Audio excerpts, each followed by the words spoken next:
Okay, so welcome to lesson 8. We are almost done this unit and almost done all the lessons of this course. So congratulations, you're getting so close. This lesson focuses on word problems related to exponents and logarithms. When we're doing these questions, for the most part, it's just a matter of being very careful that we are plugging things in correctly. So that we are able to use these formulas effectively. And otherwise, you're just applying the skills that you've already learned in this unit.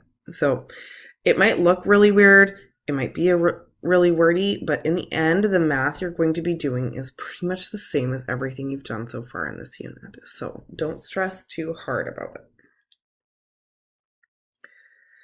So this first example, and we're going to call this type 1, it has to do with finances. It's going to be our first two examples, actually. So type 1 is all about the money.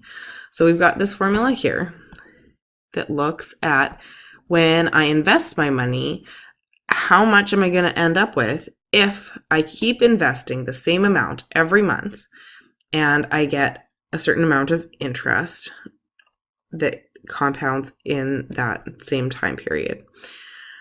So what I am looking for here is I'm looking to calculate, in this particular example, R is my regular investment, the amount that I'm putting in every time. I is the interest rate per compounding period, okay? And we want that compounding period, according to up here, for the interest to be equal to the time intervals of my investments. So every time I invest, I want it to be compounded as well. And what that means is basically earning some extra money from the bank. Okay, and N is the number of investments that we're going to make. So when I look at this first example, what I see is it says determine how many monthly investments. Okay, so right away I know that that is N, because N is the number of investments of $200. So that's the investment amount, so R, would have to be made into an account that pays 6% annual interest compounded monthly for future value to be 100,000. So just a quick note that this is kind of I, but we're not done, and this is our future value. So why are we not done with our interest? Because we need it to reflect the monthly compounding, and this is annually. So there are 12 months in a year, so this is something you got to kind of store at the back of your brain, although I hope you know it already, so it shouldn't be too difficult to remember. 12 months in a year. So what I'm going to do is I'm going to actually calculate I'm going to take 0.06, which is my annual interest, and divide it by 12. And that's going to tell me my monthly interest. So 0.06 divided by 12 equals 0.005. And that is going to be my I value. Okay, so watch out. Apparently, this is being a similar type of question on the provincial exam. And that's something that really trips up students, is that recognition of annual interest needing to be compounded monthly. We just have to divide it out by 12 to match the monthly piece. Once I've done that, plug and chug. So I've got 100,000 as my future value. My rate is 200. I'm multiplying by 1 plus I, which is, in this case, again, I have to calculate 0.005 to the power of N, which was what I'm solving for, minus 1, all divided by I, which again is 0.005. So this is an exponential equation, which is lovely, but with so many decimals floating around, odds are I'm not going to be able to get some common bases going on here. So that's why we're going to have to introduce some logs. So I already am predicting what my eventual steps are going to be. My first step is I want to try and simplify this as much as possible and get N all alone, because that's what's going to allow me to answer my question. So I'm first going to move the 200 and the 0.005, the interest. And I'm going to rewrite that by, I'd multiply by 0.005 and divide by 200. So this is what my simplified version looks like, getting rid of those square brackets, moving those other pieces. I'm going to then add 1, so that gets me 3.5 equals 1.005 to the power of n, and this is why I need to introduce that log, because I have no idea how to make these a common base. I'm going to take the log of 3.5 equals n log 1.005, so I've applied my exponent law at the same time and taken that n out in front. And now that n is out in front, it is no longer in the exponent position. That makes it much easier to deal with in terms of isolation, because now I can just divide by 1.005, the log of 1.005 to be specific. And if we do that, then we can punch it into our calculator and get our value. So when I type this into my calculator, I do not get a nice round whole number. I get 251.17845. I can't have a decimal amount of investments, so the second that I went over 251, I have to round it up to 252 investments.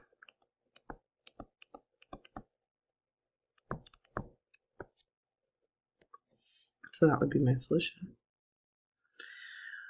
In the same vein, we can also talk about loans. So that was an investment. I'm putting money in the bank. Bank pays me interest over time. Gives me a little extra cash for keeping money in my savings account. Here, what I'm doing is I'm taking a loan, which means that I'm actually borrowing money from the bank, which means they're going to charge me interest. They're going to charge me extra money depending on how long it takes me to pay back the money that I borrowed. So they call the amount that we borrow, the amount borrowed is called the present value, or PV. Okay, so we're going to make equal payments at equal time intervals.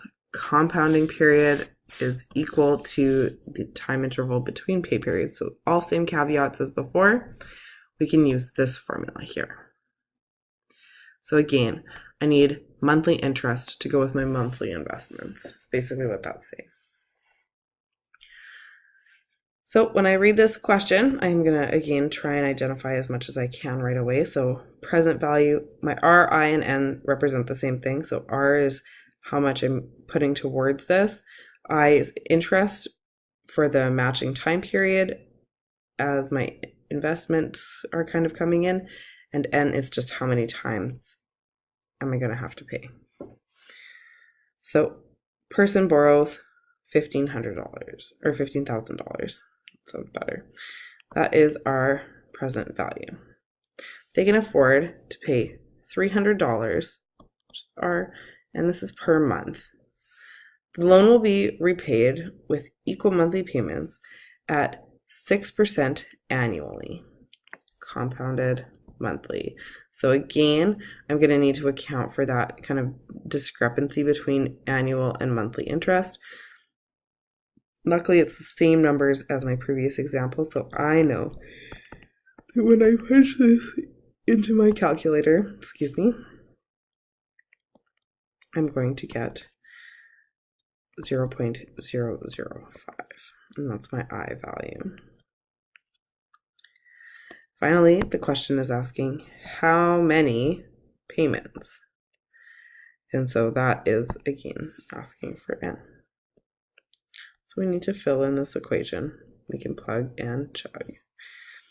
So we got 15,000 equals 300 times 1 minus 1 plus 0.005 to the power of negative n, which is what we're solving for, all divided by 0.005. My steps from here are going to be very much the same, so if you want to pause and give this a shot on your own, I strongly recommend it. At this point, so I've moved things around, tried to simplify and get this power by itself, the one that has my variable in the exponent. Okay, but if you tried to punch into your calculator right now log of negative 0.75, you would get an error message because we're not allowed to have negative values in our domain. This is our log graph. Remember, our domain starts at 0 and goes to positive infinity.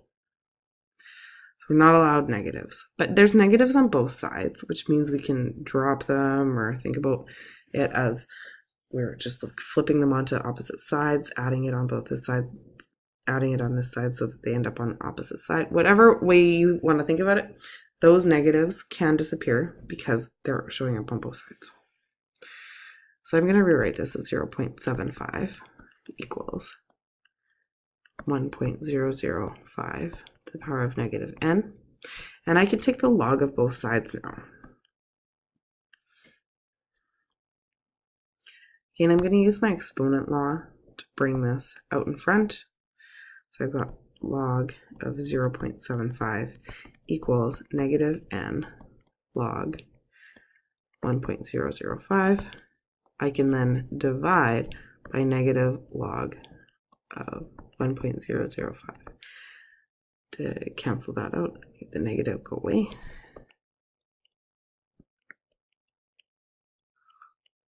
0.005.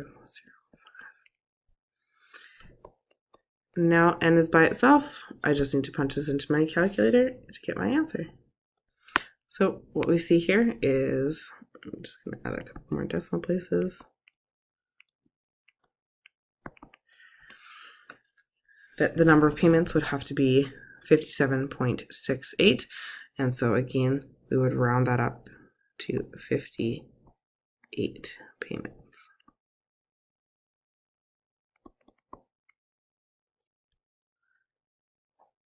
Because the banks are always going to ask you for extra money instead of letting you keep it and giving you some benefit of the doubt. Another type of example we can run into, type 2, is log or magnitude of 10 type problems. So we see this in terms of the Richter scale, the decibel scale, and the pH scale most commonly. So Richter scale measures earthquakes, decibel scale measures volume, and pH scale measures how acidic or basic something is. So you may have seen the pH scale before. If you've taken chemistry and this is the end of second semester, you've probably even worked with logs before, even though you didn't really understand necessarily what exactly they meant. You just knew it was a button on your calculator. So for our example here, we're going to use the earthquakes, and we are given a specific formula that applies to that, where M is the magnitude of our earthquake, I is the intensity of the vibrations in microns, and S is the intensity of a standard earthquake, which is 1 micron. So this is the key thing to notice here, is that S is going to be 1, and so when we go to use this equation, we're just going to plug in 1 in place of S. So for our first example, or our example for this one rather, the most intense earthquake ever recorded was in Chile in May 1960 with a magnitude of 9.5, which doesn't sound like a big number, but when you remember that this is like magnitudes of, or 10 to the power of 9.5, that's a pretty huge number. So it says calculate the intensity of the earthquake in microns in terms of the standard earthquake. So again, using that equation that we were given. So M is magnitude, so I'm going to plug in 9.5 in its place, log of the intensity divided by, and again, S is just 1 because it's standard kind of measurement. I'm going to make it really obvious that that's 1. Since it's a 1, it can kind of just go away, right? Because anything divided by 1 is itself. So we've got 9.5 equals log I. Remembering that just because it's not written there doesn't mean it isn't implied that this is base 10. And so we can rewrite this as an exponential equation where 10 to the power of 9.5 equals I, and then I can evaluate this. So I'm going to use my calculator again. So you can type this into your calculator in one of two ways. You can type in 1, 0, you might use that little arrow hat or the like Y to the X button or X to the Y. But you can also use the second function, log button on your calculator. Typically is a mini 10 to the power of. So you can check for that and you could potentially use it. And I've written this in scientific notation strictly because of efficiency's sake. I've kept the requisite 5 decimals for the exam, but otherwise I'm going to write it in scientific notation because that's a lot of numbers to write out. How many times as intense as the Haiti earthquake, magnitude 7, was the Chile earthquake?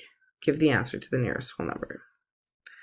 So the magnitude, or the change in magnitude, would be 9.5 minus 7, which would be 2.5. So using the same equation, I would say 2.5 equals log of the change of intensity. And I'm going to just leave out that S because I know it's 1, so it's redundant to write it in there. Okay, so then again, remembering that that little 10 is there, I've got 10 to the power of 2.5 equals the change in my intensity. And if I punch that into my calculator, I go second function log of 2.5, I get 316.22777 times is the change in intensity.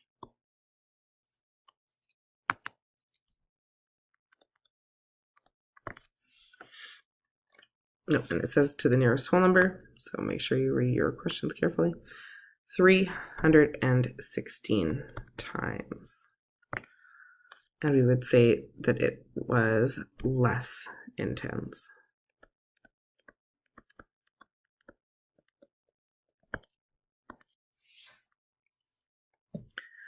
So those are the types of questions that you might come across on the provincial exam.